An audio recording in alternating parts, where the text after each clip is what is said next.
Doc, I'm starting to sense your feelings about nukes are a little different from your colleagues. How do you mean?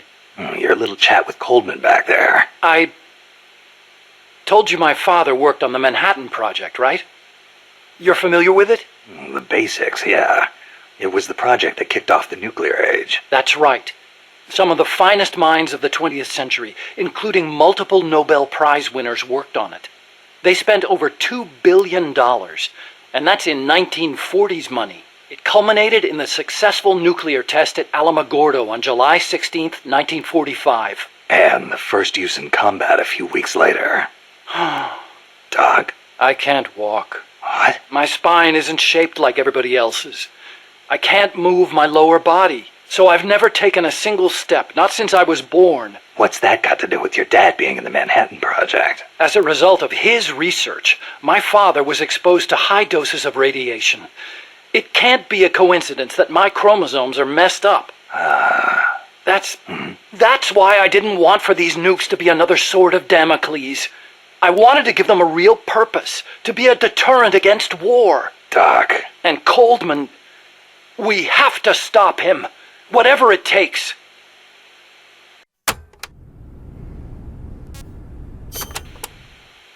August 6th, 1945, Hiroshima.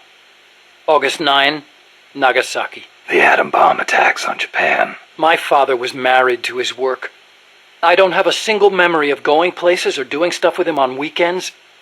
But even as a kid, I knew on some level that it was for his family. I respected him.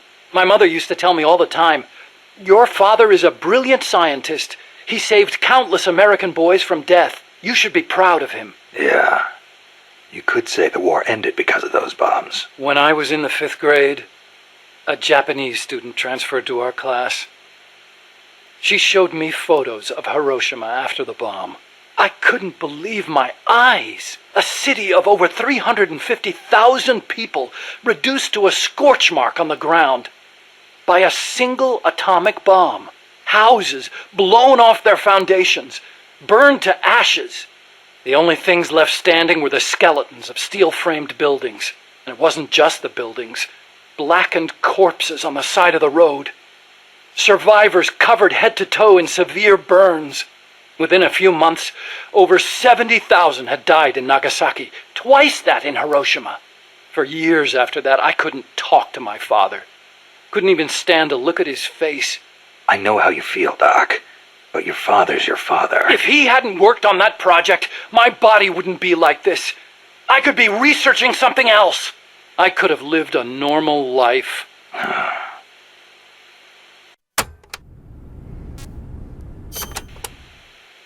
It wasn't so long ago the world stood on the brink of nuclear war. Just over on the other side of the Caribbean. I was 17 at the time. I'd skipped a few grades and was a sophomore at MIT. I remember feeling kind of apathetic about the news that came in every day.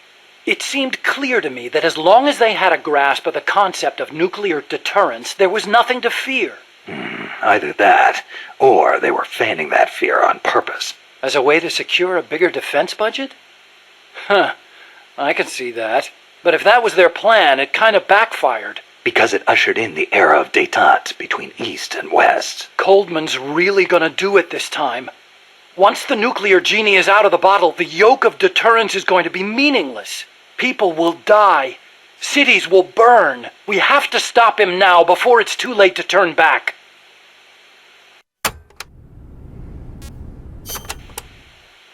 So you've been doing nuclear research your whole life? No, not really. At first I wanted to be an aerospace engineer. For me, the Sputnik launch was a good shock, not a bad one. I thought the age when science was used for war was over, and that a glorious age of space exploration was dawning. The year I skipped ahead and got into MIT, Gagarin went into orbit, which made me more excited than ever. Of course, even back then, I knew the space race was just another facet of the Cold War. Moscow had a leg up on us, and we were desperate to catch up. I know. But for me, it was a happy time. I joined NASA, got to do the kind of research I loved. Our nation's prestige hinged on our work. They gave us whatever resources we asked for. I knew you could turn a rocket into an ICBM by fitting it with a nuclear warhead, but that didn't bother me so much. It didn't last long, though. The space and nuclear arms races took up enormous sums of money. America beat Russia to the moon, but that's where it ended. Then came détente. Exactly. NASA's budget was slashed as a result. My father being a nuclear expert and all, they put me to work on a more obvious deterrent: missiles. At NASA, I'd been researching a locomotion system for lunar exploration. Tires aren't suited to driving around on the moon, you know. And that's how I caught Coldman's eye.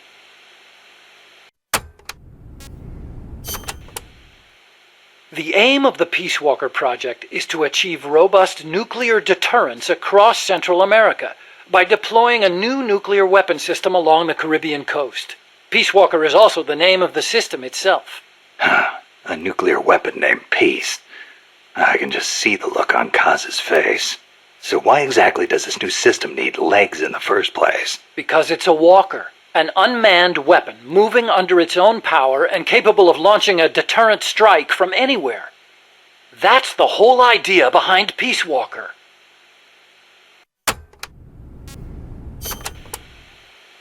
The reason Peacewalker is a mobile nuclear weapon system is to maximize its potential as a nuclear deterrent. How so? If need be, Peacewalker can stay constantly on the move so that the adversary can't pinpoint its position.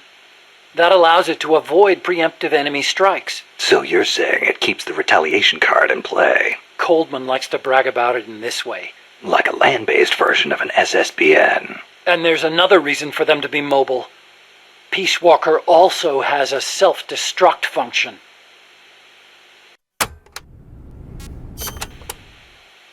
Why would Peacewalker need a self-destruct function? You saw it, didn't you, Snake? That sphere on Peacewalker's head? Yeah? That's a hydrogen bomb. What? You're telling me that thing's a thermonuclear device? Do they have any idea what kind of destruction that thing would cause? I know, it's crazy. I mean, even overkill has its limits. If it's strategic value they want, they could have gone with something smaller. It's like they want a weapon on par with Russia's Sar Bomba. This arms race is running way out of control. It's an evolutionary dead end. A saber-toothed tiger. You can't load a warhead that big on a missile, of course. And no strategic bomber could carry it. That's where Peacewalker comes in. So, it waltzes into enemy territory carrying a hydrogen bomb and blows itself up. Christ.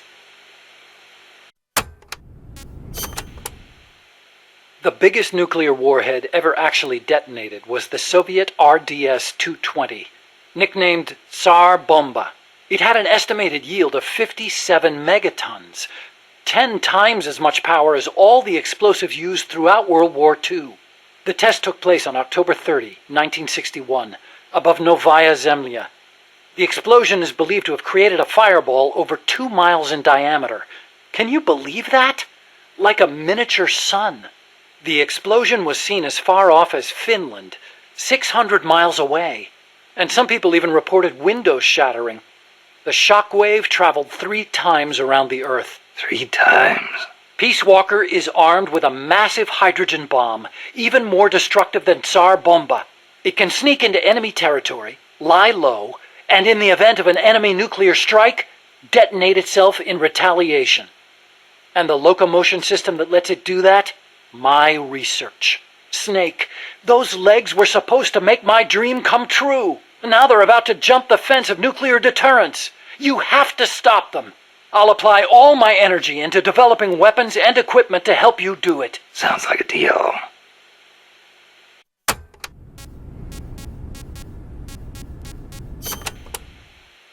What made you put an AI into Peacewalker? Well, for one thing, because it can't be manned. Peacewalker's designed to enter enemy territory and blow itself up, if necessary. You can't put a person inside a weapon that could blow at any time, can you? So we equipped it with an AI instead. That's strangely humane of you. And besides, Peacewalker was designed as a bipedal weapon system. You can't imagine how hard it shakes when it walks.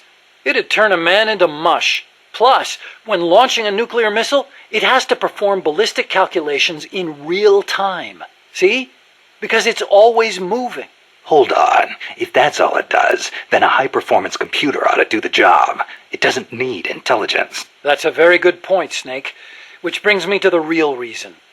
Peacewalker needs AI to make decisions regarding nuclear retaliation. It's what ensures perfectly mutual assured destruction. I've heard all this before. You want a war between machines? We'd never actually launched the first nuke, of course. It's strictly a counterattack system. Only a politician could make such an illogical decision as starting a nuclear war. Conversely, if an adversary launches a nuke at us, the AI will not fail to retaliate. Therefore, the adversary can't launch. The AI guarantees it. Even so, launching nukes without authorization? Boomer captains have the authority to launch if land communications are cut off. It's the same principle. Not even the captain of a boomer can make that decision alone. The way I heard it, that's the only situation where insubordination is allowed. Only because humans are imperfect. That's Coldman's line of thinking. You're saying that machines don't make mistakes? That's a myth. Worse than that, it's blind faith. We wouldn't put our fate, into the hands of any ordinary machine. That's what the AI is for. The decision to launch a retaliatory strike requires high-level judgment. You have to take into account not only the state of the war, but the entire world. And sometimes, you need to make a guess based on incomplete information. Huh. You think an AI can do all that? Yeah. At least Dr. Strangelove does. Peacewalker is fitted with several close-range weapons. We'd also planned for it to be able to enter enemy territory and self-detonate. Wonderful. What exactly are we dealing with here?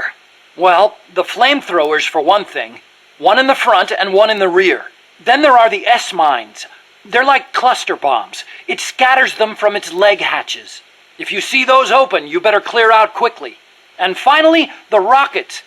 These can travel quite a distance, so stay sharp. On the other hand, it can't fire them from too close. But then again, there are those flamethrowers.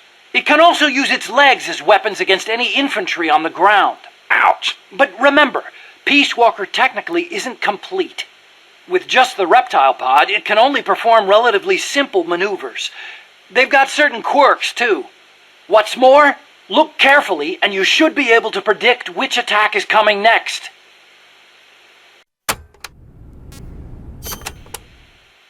Okay, but why does Peacewalker need to walk on two legs? I think treads would be good enough. You'd be wrong. As you know, the terrain in Central America is rugged and complex, especially along the Caribbean coast of Costa Rica. You've got jungles, swamps, mountains, and the only way to get across all that terrain, no matter how rugged, is on legs. Yeah, but wouldn't it be tough to cross a swamp, even on legs? It wasn't easy, that's for sure. The reason we picked Costa Rica as a proving ground is because we can test it on every type of terrain.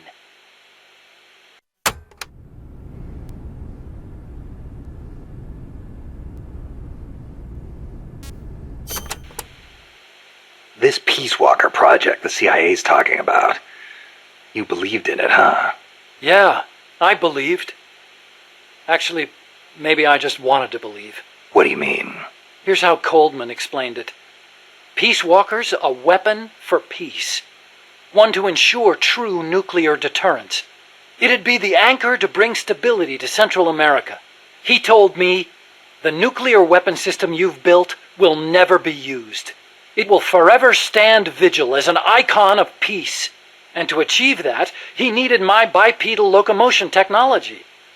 To be honest, I was flattered. Flattered? Wouldn't you be? My colleagues in the scientific community have never taken me seriously. They told me bipedal locomotion was a pipe dream, that it'd never amount to anything. It was the first time anybody recognized my work. How could I not be happy? And besides, it was my chance to surpass my father. To create nukes for peace. Or so I thought anyway. But Coldman's really going through with it. Yeah. Makes perfect sense, really. No one would give the project any notice unless they could prove that an unmanned system is capable of launching a nuke.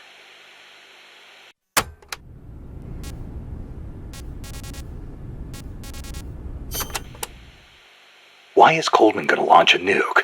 If all he wants to do is prove the AI retaliation system works, he doesn't need to put a live warhead on it. I agree. He could demonstrate the system by launching the missile alone, without a warhead. I asked him the same thing at first. He said there was no point in using a dummy missile. That it'd take an actual nuclear launch to deter potential enemies. Launching the real deal gives him a leg up in negotiations with Langley. That's what he's really after.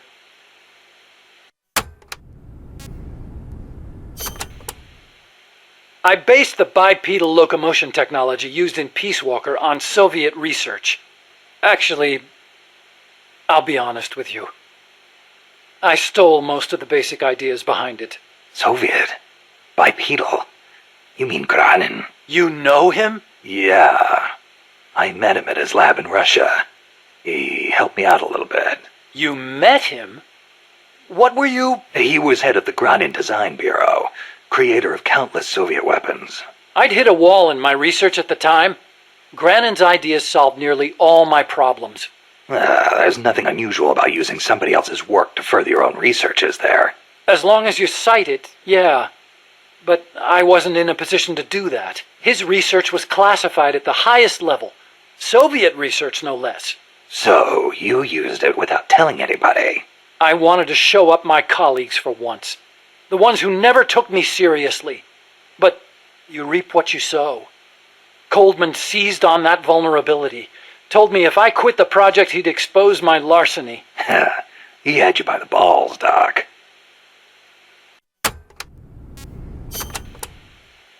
How'd you get your hands on Granin's research? That was also Coldman. He used his agency contacts to get a hold of it. Giving you stolen information, then using it to blackmail you. Damn.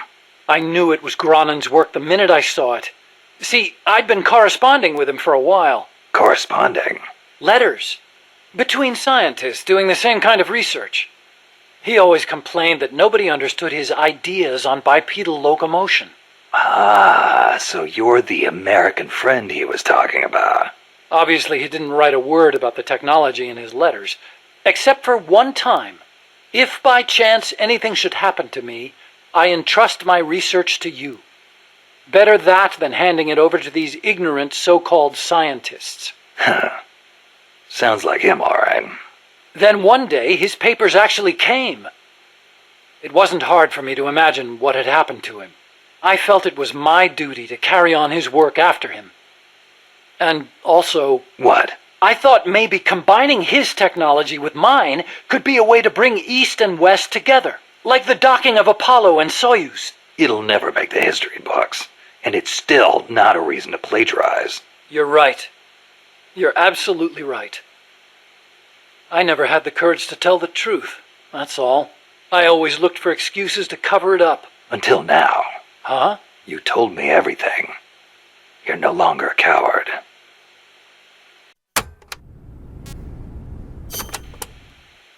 Metal Gear. Huh? What about it? You mumbled that when I first explained about Peacewalker. I'm curious what it meant. Exactly what it says. Metal Gear. Granin coined the term. Granin did? He thought of his technology as the metal gear that meshes infantry with artillery. I like the sound of that. Metal Gear. It's got a nice ring to it. Better than an outright lie like Peacewalker, anyway.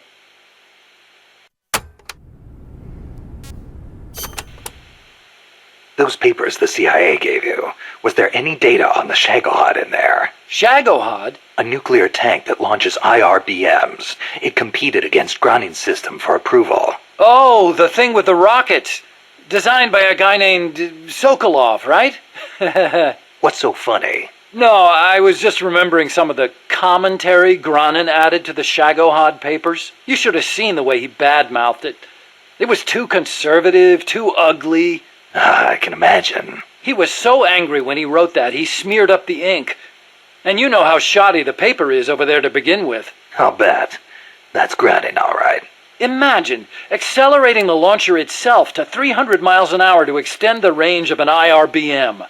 As stupid as it sounds, it's a hell of a concept. Who but the Soviets would think of using a tank as the first stage of a rocket? I actually took a cue from the Shagohod when I developed the pupa. That hovercraft thing?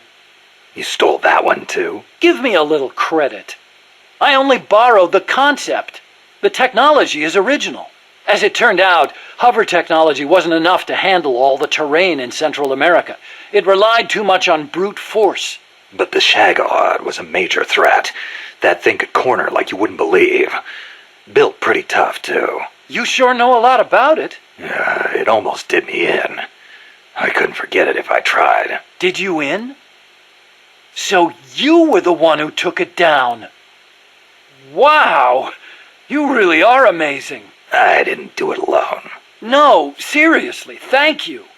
We might not be here today if they'd begun mass-producing that thing. Then again, they're hard at work now miniaturizing nuclear warheads.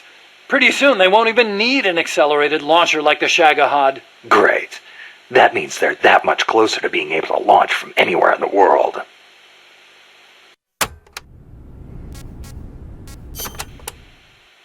Chico called Peacewalker the Basilisco. Basilisco?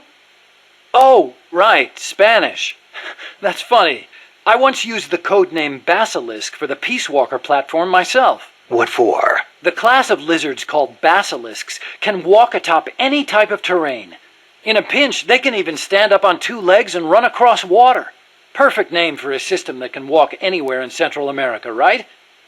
Plus, there are the legends. What legends? The basilisks of legend were highly venomous creatures. There's a story told by the ancient Romans. A knight slew a basilisk by piercing it with his spear. The creature's poison seeped up the spear and killed both horse and rider. Remind you of anything, Snake? Nuclear deterrence. Bingo. Kill it and you die along with it. Your hands are bound. I wanted Peacewalker to be like that. You should know that people aren't that rational. Sometimes people do things that don't make sense, even when they know they're going to die. Or maybe it's because of that. Maybe you're right, but that's exactly what I don't understand.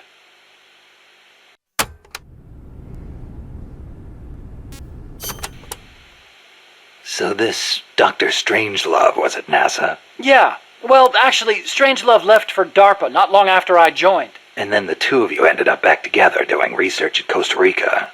Not exactly together.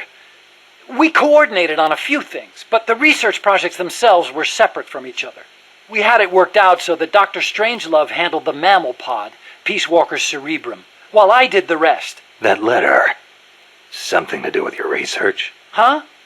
No, it's yeah, it's a report. Research findings. Research findings? Anything in there we could use against Peacewalker? Nothing. Nothing at all. Just don't read it, okay? Promise me you won't?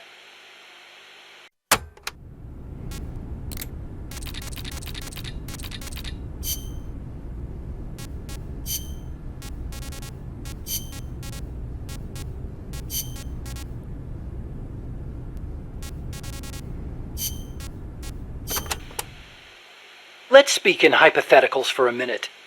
Say you wanted to make a clone of yourself. A clone? Paramedic had the same idea. It's science fiction. I'm just hypothesizing here. Okay, not a clone then. You have any kids? Nope. Wife? I've never been tied down. Okay then. So, we're still talking hypotheticals. Say you had a son who'd inherited your genes. Someone with the same combat abilities as you. Would you challenge him to a fight? Not to sound cocky, but I wouldn't want to do that. No telling who'd survive. I'll bet. You picked up on the Pupa 5000's combat patterns in seconds. Only with your advice, Doc. Well, if anybody could learn to do it just by listening, it'd be easy. But you're a born soldier. Yeah, you must have been born with genes geared for combat. Soldier genes, if you will. Genes geared for combat? I don't care how advanced their research is. You can't blame genes for everything. Blame genes? You think it's funny? What? You think genes have nothing to do with this body I was born with? I don't know. Look, that fear of facing someone of equal ability in combat, imagine that on a strategic scale.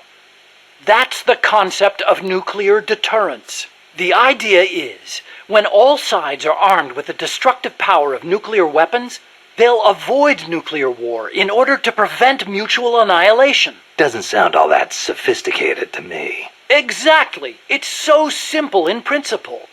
But because it's so simple, whether or not it works properly depends on the people involved. In that sense, what we're looking at now is a malfunction in deterrence theory. Coldman. You got it. Please, Snake, don't let deterrence die.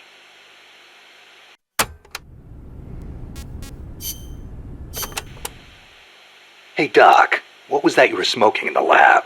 It looked like a cigarette, but it wasn't lit. Oh, it's an electronic cigarette. I designed it myself. Pretty neat, huh? Electronic cigarette. Yup, a liquid in the filter that turns into vapor, and you inhale the microparticles. So that was vapor. I'd actually rather be smoking normal cigarettes, but not in that room. The smoke would wreck the precision equipment in there, ruin all its wiring. But the vapor is just steam. It doesn't contain tar or anything like that. So I can smoke it in the lab with no worries. Nice. Want to try one? Nah, I'll stick with cigars. Yeah, but... I don't like imitations. The real thing's always better. Okay. But you know, sooner or later, smoking's going to become very unfashionable across the world. It hurts you and those around you. Electronic cigarettes might not seem so bad then. Yeah, when that happens, I'll think about it.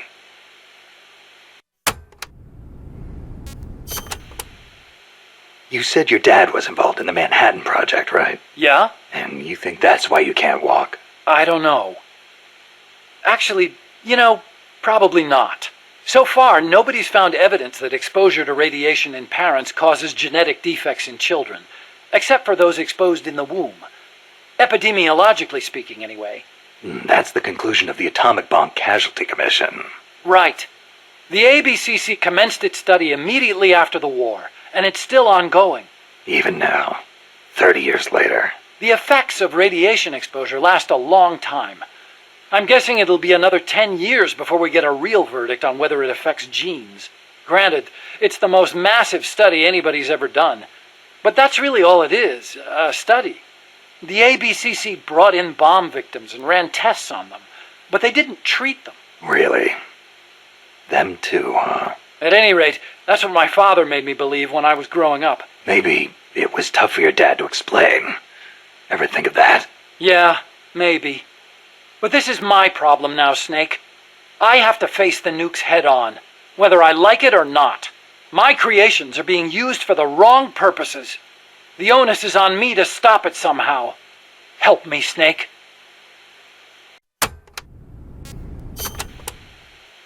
Hey, as long as I'm here at Mother Base, why not assign me to the R&D team? You could use a guy like me. Glad to have you on board. I'm sure Kaz is, too. Once I've got the necessary materials and design specs together, I should be able to start building you that bipedal weapon platform. Nothing would make me happier than for my research to help put a stop to Peacewalker.